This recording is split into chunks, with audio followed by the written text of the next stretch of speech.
তো গাইস আজকে আমি আইফোন 15 কিনবো। সেই 2020 সালে প্রথম আইফোন ইউজ করা শুরু করেছিলাম। আমার লাইফের ফার্স্ট আইফোন ছিল এটা, আইফোন 11। তাই জন্য 15 প্লাস কেনার জন্য চলে আসলাম অ্যাপেল স্টোরে। কিন্তু দুঃখের বিষয় এখানে 15 প্লাস অ্যাভেলেবেল ছিল না। তারপর ওখান থেকে বন্ধু দেবাঞ্জনের একটি পরিচিত মোবাইল দোকানে চলে গেলাম, সেখানে 15 প্লাস ছিল।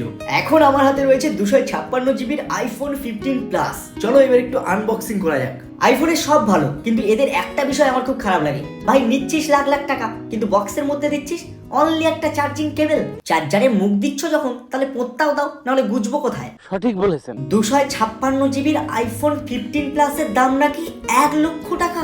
দামটা শোনার পরে জাস্ট একটুর জন্য আমি হার্ট অ্যাটাক থেকে বেঁচে গেলাম। 1 লক্ষ টাকা দিয়ে নাকি ফোন কিনছি। মানুষের পুরকি দেখেছো? অর্ধেক খাওয়া আপেল কিনছি, তাও কিনা লাখ লাখ টাকা দিয়ে। যাই হোক, ফোনের আপগ্রেড হয়ে গেল, এবার মেবি ভালো কোয়ালিটির মিনি ব্লগ দিতে পারবো। ভাই ফোনটা কিনেছি, আনন্দ হচ্ছে, কিন্তু 1 লাখ টাকা, বুকে আর জল নেই।